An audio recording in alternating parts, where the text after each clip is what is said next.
Mini episode 870 of the FDH Lounge is brought to you by Sportsology, delivering unconventional columns and webcasts about sports, TV, music, movies, and more. Follow them on the web at sportsology.com. The FDH Lounge. You want to schedule your life around it.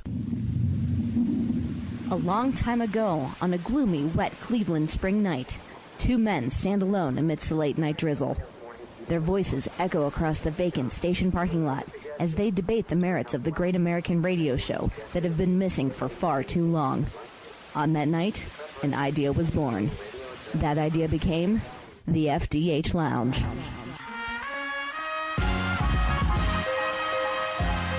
Welcome to the FDH Lounge. Hello, everyone. Welcome to FDH Lounge mini episode number 870. You've got with you today FDH Lounge dignitaries Rick Morris and Jake Digman. We are here to break down the farce of the century, fight of the century, Mayweather and McGregor on August 26th from Las Vegas, a city which I understand is suffering a little bit of soft ticket sales for this fight as it's coming in. So apparently people aren't they're not akin to spending large amounts of money to have their intelligence insulted as I thought they might be.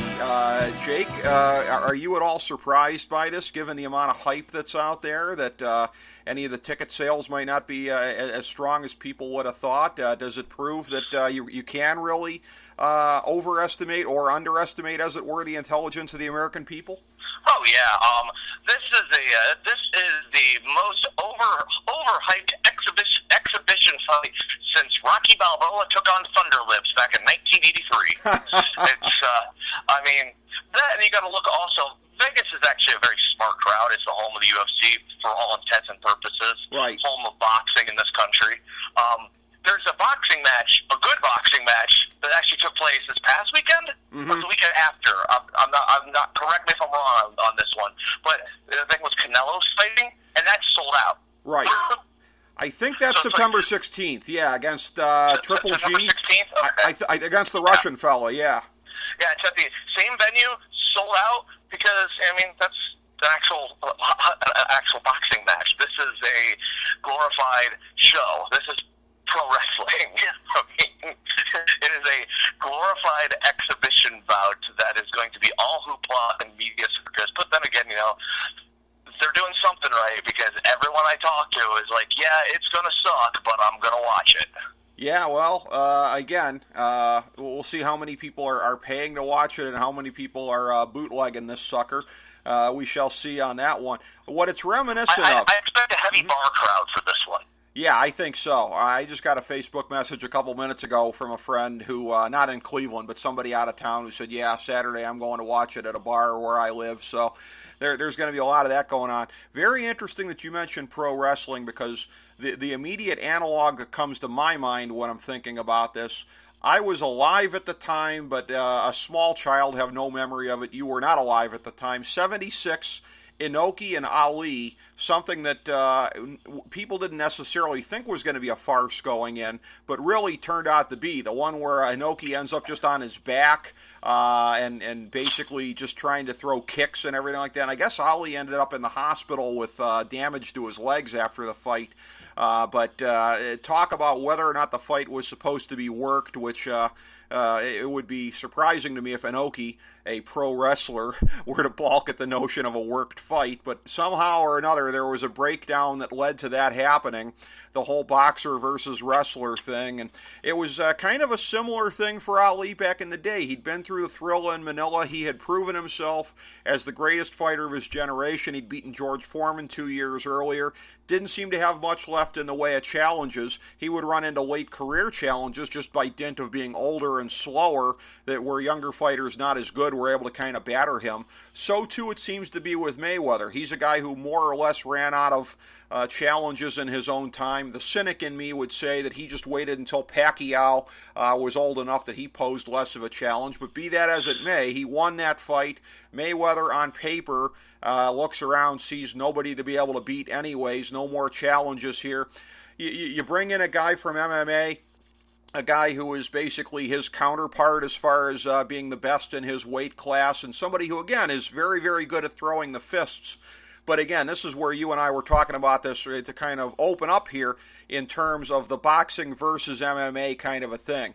You put these two guys in a back alley, I'll pay to watch that, just not least of which because Floyd Mayweather's woman-beating ass is going to be a grease spot on the ground. But in a ring where McGregor where he is basically tethered to basically one thing here, he's going to lose his fight purse and I think be legally liable if he goes MMA on Mayweather's ass.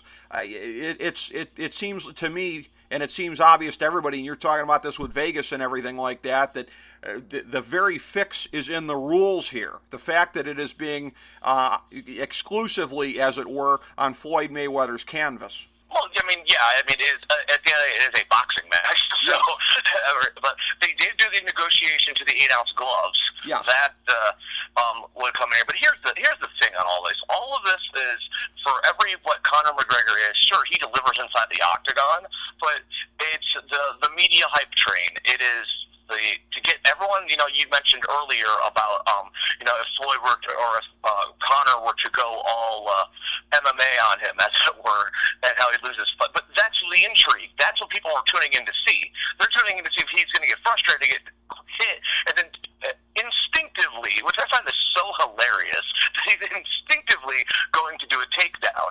Now, there's two schools of thought on that. One, many years ago, besides announcing MMA, I announced kickboxing. We had a bunch of MMA guys that were competing on the kickboxing show. At one time, a guy got tagged, and he did instinctively go for a takedown. So the possibility is there that something like that could take place. However, I don't see that taking place. I see this fight goes as long as Floyd Mayweather wants this fight to go. If the best boxers in the world couldn't touch Floyd Mayweather, how is a guy who, for all of his accomplishments he's done inside MMA, inside UFC, it's not boxing. It's not boxing. So how is a guy who's never had a professional boxing fight going to match up with arguably the greatest fighter of all time, and definitely the greatest fighter of this generation? You look at it on paper, it's just like, huh? But again, that's why I think we're going to get a show, because that's all it is a show. It's an exhibition. There's nothing to win here. I mean, Conor McGregor wins, okay, you beat an old Floyd Mayweather. Floyd Mayweather wins, you were supposed to win. I don't see, it's just give us your money. Basically, is all it is. It is. By the way, I'm glad you mentioned the MMA ring announcing and kickboxing ring announcing, because this is one of these things where whenever whenever your name comes up in a conversation, whenever I mention you to any of my friends, it's always preceded by my good friend, the world's finest MMA ring announcer, Jake Digman, comma. It's always with that preface on it. So, but. I got your back, buddy. But as far as, let me draw you out on the specifics there of what you just said, because there might be, again, for all of the things here in life that are supposed to be, death and taxes level guarantee, you look at what could happen here, again, if Mayweather walks in there with 105-degree fever Saturday night, any of the things basically that shouldn't happen. If Mayweather accidentally on purpose goes down because he decides the money's in the chase, allegedly, not that I'm saying fix or anything like that, because I would never say that, but anyways, this is one of these circumstances where, and it seems perfect to me, that somebody as fundamentally selfish as Floyd Mayweather, he is perfectly poised not to care about what I'm going to say. I somewhat disagree with you a little bit as far as the stakes go, because if the extreme unlikelihood happens and he loses, this is a big slap in the face or continued major loss of credibility for boxing at a time when it's already being strongly eclipsed by MMA. And you have to look at that and you have to think, if an MMA guy can go into a boxing ring and beat a guy on his own turf, on his own terms, again, it's a circumstance that almost certainly won't happen. But if it did happen, can you honestly tell me that it wouldn't be a major blow for boxing at a time when it's just reeling in the face of MMA's onslaught? Even at a time when, again, UFC they're going through a little bit of a fallow period relative to where they have been, but they're still kicking boxing's ass on pay-per-view and have been for years. I see your point on that, but my take on it is, okay, if the fight 2 weeks after that delivers, no one's going to care. If McGregor beats Floyd Mayweather, and then 2 weeks later, because again, it goes back to it's an exhibition. Right. It's a glorified exhibition fight. So if the actual fight that boxing fans truly care about delivers like everyone thinks it's going to, then right away. And to the point where you mentioned how MMA's beating down boxing. Boxing is still really good, especially the international markets. I mean, they're selling out these 80,000 seat soccer stadiums for boxing matches over there. So there's a huge market for it. And like you go on HBO and stuff like that, there still is a very large contingency of people still support this science. And the pay-per-view numbers, I don't have them in front of me. I was ill-prepared. But there are the numbers actually will show to match that people still come out to buy boxing. Last year, I believe, drew over a million buys, if I'm not mistaken. Again, I don't have it in front of me. Yeah. More recently, so it's like there's still a huge draw for that. Like the UFC, you mentioned with them. Their problem is they've completely oversaturated the market, and they don't have enough talent that they've built up to sell shows. Pretty much their marketable guys are Conor McGregor right now, and Brock Lesnar doesn't even work there. Yeah. And that's no knock on personal friends of mine. Right. It's just like you look at the pay-per-view numbers, and again, this goes back to the UFC's inability to create new stars. Well, that's true. I mean, after Ronda Rousey, everyone's just they're kind of like they rode that gravy train. That gravy train's gone, and now Conor McGregor's doing the boxing thing right now.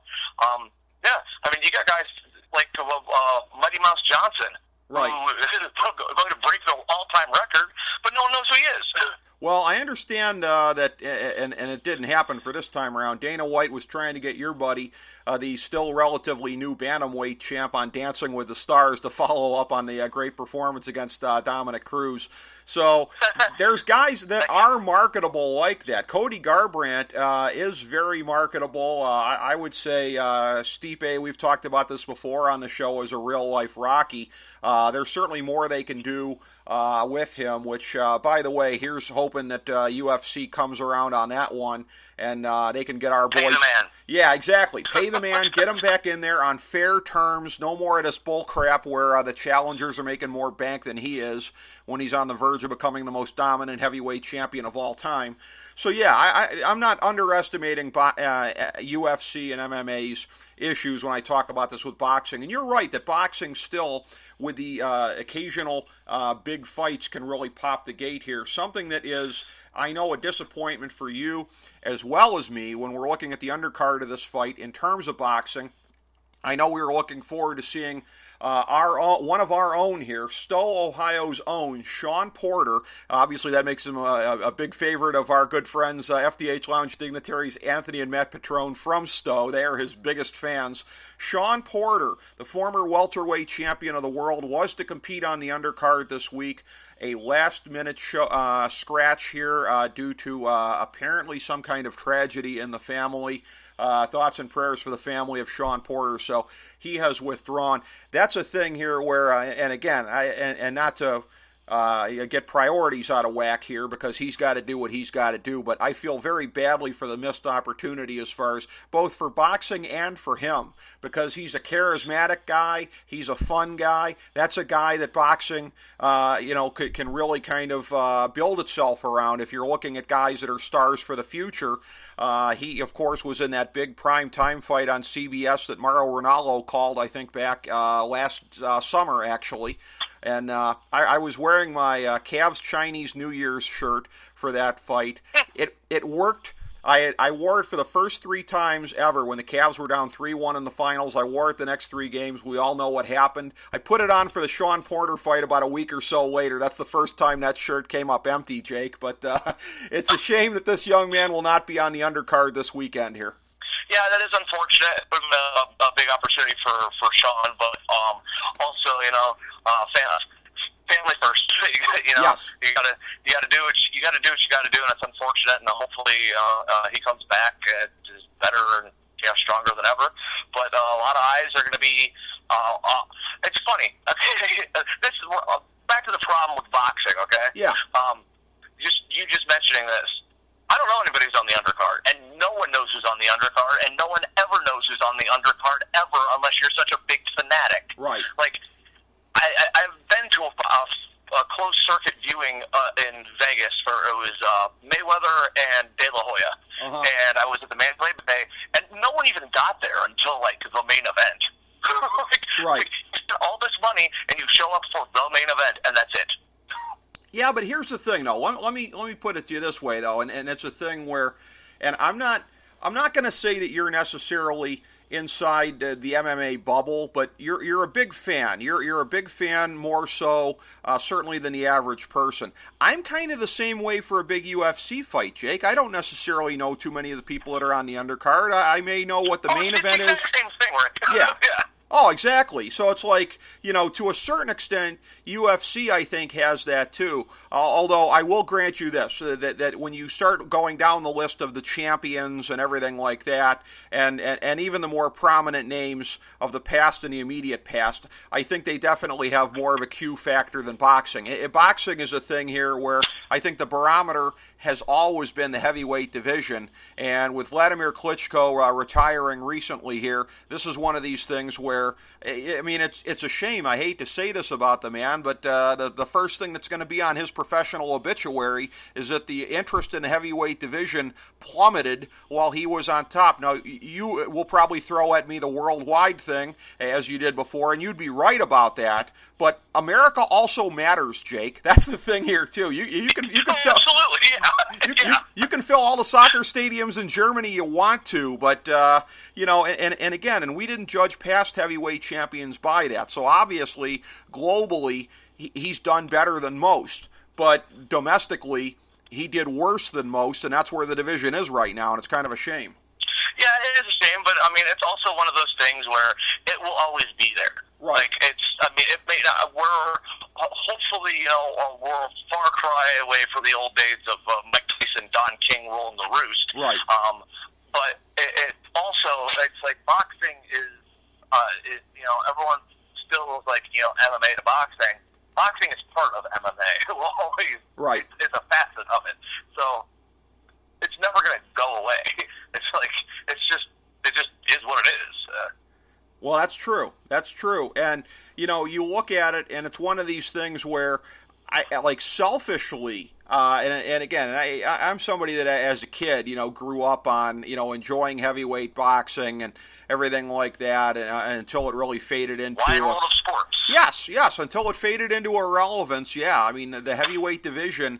I say this as somebody who, really used to love it back in the day, but one part of it that's pretty cool, I gotta admit, is after Stipe won the heavyweight title, like when I would be talking to older people I knew who didn't know much of anything about it, I would just kind of frame it as he's the heavyweight champion of the world. Think what that used to mean in boxing. Now it's MMA. Like, nobody cares about the heavyweight title in boxing. Now it's, are you the UFC world heavyweight champion, and that's Stipe. So, in a way, it's kind of good for our guy, because baddest man on the planet used to be heavyweight champion in boxing, and I think it's now universally regarded as heavyweight champion in UFC.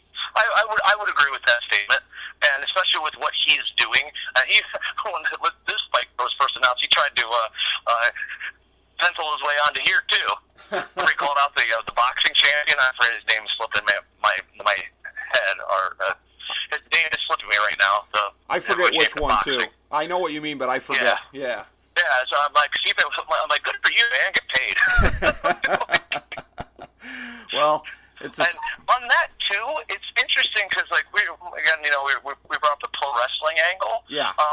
And a lot of stuff. And again, this fight is a perfect example of that, with a reliance on past stars, like pro wrestling does. That's right. They bring out the names from the past, and you got this right here. I mean, sure. I mean, I guess Floyd Mayweather. I mean, he's not really a name from the past, but it's again, it's a gimmick, as it were.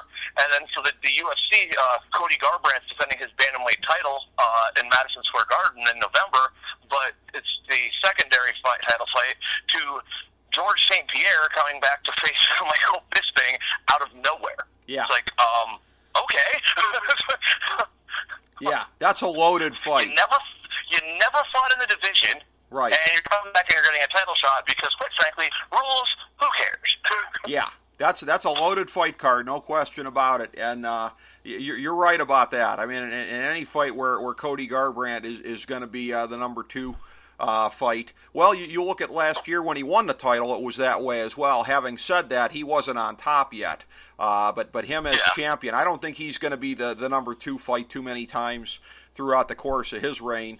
But yeah, I hear you on that, and it's an interesting place where UFC is in, as well as boxing. One other thing as well here too, there's so little to talk about with the X's and O's on this, and I almost forgot this one part here. But for a lot of the mouth breathers out there, they're talking about.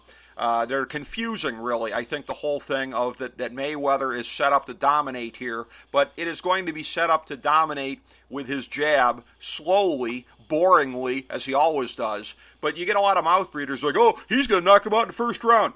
Who has Floyd Mayweather ever knocked out in the first round? Would Floyd Mayweather? Never. I don't think Floyd Mayweather knocked out his baby mama in the first round. Okay, he doesn't do. And by the way, I say that not to make light of what he did, but to make light of him for being a scumbag. But no, he just, that's not his style, right? His style is just, jab, jab, jab, jab, jab, jab, jab, jab, wear a guy down, basically. So, again, it kind of undermines my premise earlier about, if McGregor gets a lucky shot in or anything like that, because Mayweather is all about basically protecting and making sure that will never happen. So this is one of these things where, you're going to want to give a saliva test to Mayweather if he ends up going down during the course of this thing here, because that's just not his style. His style is not to lose. His style is not to win early. His style is just to bore the crap out of people. At least they'll probably be circling each other and mugging facially and doing some of those pro wrestling type things to liven it up, though. Yeah, it's funny because, and thinking about this, the last 4 or 5 or maybe 6 or 7 Floyd Mayweather fights, especially when, casual fans get all excited about Mayweather v. Pacquiao. All the casuals came out for that one. They're like, oh my God, Pacquiao's going to knock out. I'm like, this is going to be every other Floyd Mayweather fight ever. Right. He's going to work the jab. It's going to go to the decision. Everyone's going to be yell mad and think the other guy won. And if you look at the sport boxing, it's going to be a really boring fight, but he's still going to win on the cards. Exactly. And that's what I think we're going to get here. I think he's going to drag it out, and then at the end of the day, Conor McGregor saves face because Mayweather didn't beat him. Well, and here's the thing. All he's going to do is argue it. He goes to the judges. They go to the judges' scorecards. It's every other. I mean, you can work the fight if you really wanted to. Right. It's like, do Floyd Mayweather style, couple hook spots in there for Conor McGregor. At the end of it, they go to the decision. Conor, no matter, even if you clearly lose with the fight, Conor argues it. It's like, that's BS. No, blah, blah, blah. It goes on a huge tirade, and that's the end of it. Everyone's like, oh, man. Right. That's a very good point, and it's funny because the one pro wrestling match that Mayweather ever did, for a guy who is as boring and ugly aesthetically as his fights are, that was a pretty entertaining spectacle. And as much as I hate to put over anything Floyd Mayweather does, him drinking out of the pimp chalice in the fight, that I will always pop for that. I will always mark out for that moment when he was in there with the Big Show. But I think you're a good person to bring this up with. You and I both being big fans of the pro graps, the sport of kings, as it were, in terms of how people tend to confuse aesthetics, which pro wrestling is all about. It's all about, at the end of the day, was it a good match or not, with dominance and other things like that. Because I go back to, I think it was 2011. I think it was the year, I'll never forget this, the year that Alabama and LSU, they were playing that regular season game. I think they were 1-2 at the time.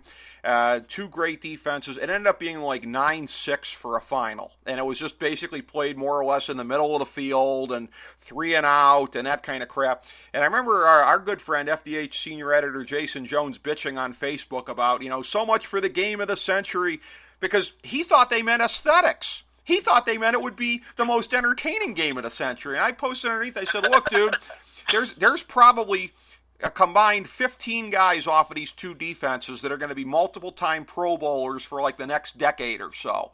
Like, this is what dominance, especially defensive dominance, looks like. So talk about that, because we a lot of times confuse, and there's the spectacle Saturday night, and people are going to be looking at, the great spectacle, whatever. Don't confuse that with an entertaining fight. Don't ever confuse whether it be dominance that somebody exhibits, whether it be a matchup of skills or whatever. Life doesn't operate the way pro wrestling does, where at the end of the day, the aim is to try to deliver a 5-star match. That's not what anything in the realm of actual athletics is ever about. It's not about entertaining us. Normally, I agree with everything you just said, except in this situation, I think this is entirely spectacle. Again, the fight 2 weeks after that is not. Right. That is the aesthetics, and that's, going to be a competitive sporting event. Right. I don't see this as that. I want to believe that it's on the up and up, but at the end of the day, the person who's the promoter is the person who's fighting and who has nothing to lose and really nothing to gain other than money. There's the people out there that have said, Floyd Mayweather, if you brought up, if by some happenstance he goes down, what it would mean for boxing and how much it would hurt Floyd Mayweather and all that stuff. I don't think Floyd Mayweather cares. All he cares about at the end of the day is cashing that check. Pretty much. And that's what people need to understand. It's all a work. It just depends on what level of work you're working here. And Conor McGregor, at the end of this, he's flat out said he wants to cash the paycheck. That's why they're doing this. That's why, and Dana White wants that paycheck. That's all this is. It's a giant exhibition fight that's oh man, it's like the Trump presidency of sporting events. It just took on a life of its own, and here we are. Well, unfortunately, even with it being a spectacle, we're not going to get what we're looking for here, which is the WrestleMania 2 ending here with Piper and Mr. T, where at least the ending. Man, if we get that, that's the greatest thing ever. If Conor McGregor for no reason just goes in and slams him down, we're like, what just happened? And he just walks out, flips the bird, I don't give up. All right, I would not regret having watched that. Well, I'll tell you what. This is the optimist in me. This is the optimist that wants McGregor, whether it be within or more likely outside the bounds of the rules, to leave Floyd Mayweather laying. Is that if it's in your contract to where if you step over the line, you lose the money, you get assessed, whatever, then hey, once you've stepped over that line, might as well go all the way with it. Go to sleep, buddy. Go to sleep. And again, that's why the fans are going to be tuning in to see what if this happens, what if that happens. But for my money, at the end of the day, I would not bet on this fight. But if I was a betting man on this one, I would go with the exact same tried and true formula: Floyd Money Mayweather by unanimous decision, all the judges' scorecards at the end of the day. I'm not sure I see it go. It may go as far as on the scorecards. It's possible. My guess is that he's probably got McGregor worn down enough by the end of the fight that McGregor's out of gas, and maybe it's a thing of not getting up off his stool one of those rounds or whatever the case may be. But it's interesting that, again, and it's such a sham here that I can't with a straight face, launch into that part of this by saying, so who do you have this weekend? How do you see it going? Because, to do that is just to play into the whole sham that this spectacle is. We know how it's going to go, barring, again, something akin to the odds of an asteroid hitting the ring or a parachuter, if you want to go back to that Riddick Bowe fight in 93. Rick Bowe? Yeah. Was it Rick Bowe? Was it Rick Bowe and Evander Holyfield? I think it was Bo Holyfield, yeah. I remember watching that live as a kid. I was the only one. It was my parents were someone's co-workers, so no one was really paying attention. And I'm like, some guy just parachuted into the ring. They're like, what? That was my first boxing fight live. So I was like, wow, this is like wrestling. You were like Are they all like this? Oh, that's awesome. Yeah, like, this is great. And then, much to my disappointment. Oh, man. Yeah. Well, unfortunately, T-Mobile Arena it has a permanent roof on the place here. It's not like it was back then when it would be like, build a stadium in the parking lot of Caesar's Palace. That's what would allow for that kind of stuff. When the big boxing matches would be out there, Mania 9 would be out there, those kinds of things. But yeah, now it's all in a sterile arena that's just like any other arena in any other city. So, gone are the days that we're going to see something like that, unfortunately, Jennings. That's, yeah. We can't have anything fun anymore. Yeah. Got to take the fun out of everything. Why did you bring up WrestleMania 9, man? Well, because quality-wise, this is going to be the WrestleMania 9 of pay-per-views in 2017, is it not? Oh, well, is there going to be a Money in the Bank cash in at the end of this? That's right. Hogan sort of... Floyd's going to win, and De La Hoya's going to rip off the suit and be like, I want you right now. That's right. That's right. Hogan kind of was the pioneer of Money in the Bank, wasn't he? Yeah, he absolutely was. He told Money in the Bank that. Yeah. He didn't even have a briefcase. Just had Hulk Hogan. He pulled the old creative control card, brother. Yeah, brother. Yeah, that's what, Chris Jericho from now on has no right to claim authorship of the concept because Hulk Hogan did it in '93. That's outstanding. And there have been rumors, booking-wise, over the period of time on this show, vis-a-vis getting Chris Jericho on the program here, and I will have to bring that up to bust his balls if he ever does come on. They'll be like, hey, with all due respect, Hulk Hogan did it more than a decade before you came up with the idea. Now, what's speaking of like Chris Jericho or whatever, what's going to be more intriguing is the list of all the celebrities they're going to show in the crowd on Saturday night. Like, does the menacing Floyd Money Mayweather have his entourage of featuring the Game, Triple H, and Bieber with him? Well, if they're going to have Triple H come out with him, why don't they let him do the water spitting thing? That's what I'd like to see. Why not?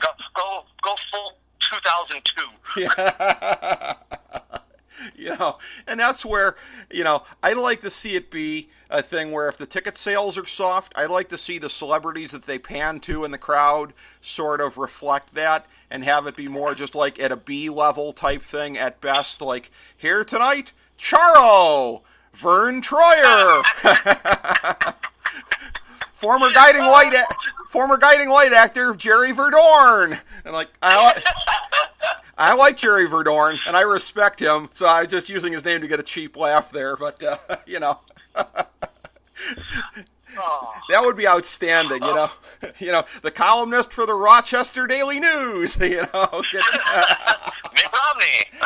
Mitt Romney.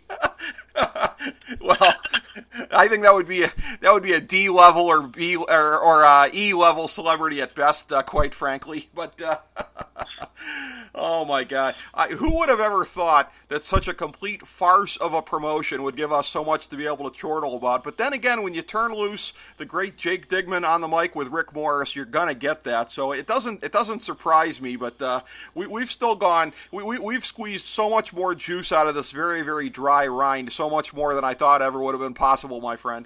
See, now I told you my idea that I pitched for this. What? Like, it's a boxing fight, so, Mayweather wins.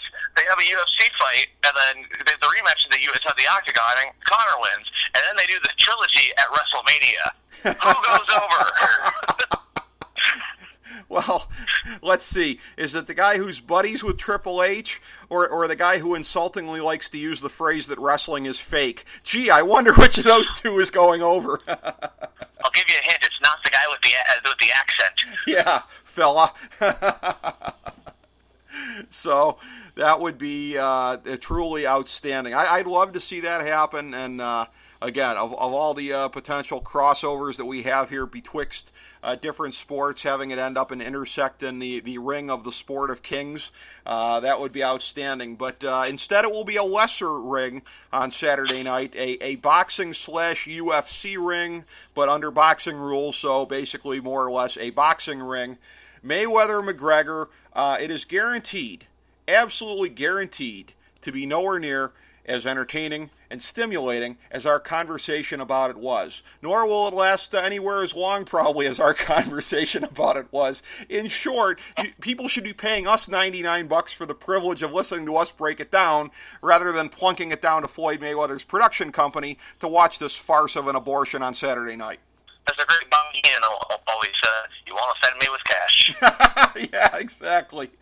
Well, that's always an excellent credo in the FDH Lounge. And again, a pleasure as always, my friend. Looking forward to, I hope we get a chance in the near future here to break down Stipe's next fight once he has one. So Dana White, step up, make it happen. Give Jake Digman and I that conversational fodder as we preview our guy going for the crown, I think you would say, of greatest of all time if he defends the title again successfully. If he won, one more successful title defense, and he's the only one ever in history to have that feat. So that's a pretty good argument of being the greatest of all time. Yeah, and he's beaten a couple. Until then, though, we have our bantamweight champion coming up in November, so maybe we'll get to talk about that. Oh, absolutely, because again, I am dedicated to the premise that Cody Garbrandt needs to be way more of a household name here, and anything you and I can do along those lines to help give a boost to that fight, absolutely. And GSP being a guy that in the FDH Lounge Pantheon years ago, I voted for him as the greatest MMA fighter of all time. Certainly that night is going to have a lot of intrigue, Jake. Oh, yeah, absolutely. And it's like anything. When somebody hasn't been around for a while, comes back, you want to see, do they still got it? Is it still the same GSP that he was before, up in another weight class? All sorts of stuff. Nobody likes Michael Bisping, so, all sorts of fun things. Well, I'll leave you with this question. We've talked about this in the past. The similarity of indie wrestling fans and UFC fans sometimes as far as their approach, which is funny because there's a lot of UFC fans that are meatheads that really disdain the concept of pro wrestling, but that there's a lot of similarity. Yeah, that's what they keep saying. Any of those meatheads who have to keep making that point repeatedly here. Let me ask you this. If GSP's having a good fight, given the similarity in the fan bases, any chance we get a chant of, "You still got it"? Oh, maybe. It is New York. So, all bets are off here. You get enough of the hipsters that were at the NXT show Saturday night, you never know. So. Yeah, we got this is the same crowd that gave us a Goldberg Lesnar 1, which I was a part of, so you never know. You never know. So we got that to look forward to in the months to come. Stipe going for that record. And again, he's beaten some of the best fighters of his generation. And on this streak here of winning the title and the defenses that he has had since then, defending the title in the first round via knockout. So again, making a very convincing case. So we'll be tracking that as well. To watch our boy going for the mantle of undisputed greatest of all time. But in the meantime here, again, this farce that we have Saturday night, again, we've talked about this previously. Sometimes a pro wrestling card can be not the best, i.e. SummerSlam, but when you're watching it with friends, it's always more entertaining. You and I breaking down this farce of a fight Saturday night, like I said, way more entertaining than the evening is going to be. Always a pleasure to be on with you, my friend. Thank you so much for your time. Oh, likewise. Thank you for having me. Appreciate it, Jake. Thanks very much, buddy. And thank you, everybody, for joining us today for FDH Lounge mini episode number 870. As we bring the show to a close, we would like to extend our deepest gratitude to NBC, CBS, ABC, Fox, all Clear Channel affiliates, TNT, TBS, USA, UPN, Deadspin.com, YouTube.com, YTMND.com, MySpace.com, various blogs, Fox News, CNN, CNBC, MSNBC, IamBoard.com, Billboard.com, Google.com, ESPN, ESPN2, ESPN News, ESPN Classic, NBA TV, NFL Network, Sports Time Ohio, Athlon Magazine, Comedy Central, Cartoon Network, The Boomerang Channel, QVC, BET, The Spice Channel, Steno Notebooks, Manwich, Papermate Office Supplies, waitresses, strippers, bartenders, garbage men, janitors, microwave popcorn, the writers of The Office, Scrubs, Entourage, My Name is Earl, Oz, Metalocalypse and the Boondocks, Aquafina, and the Periodic Table of Elements.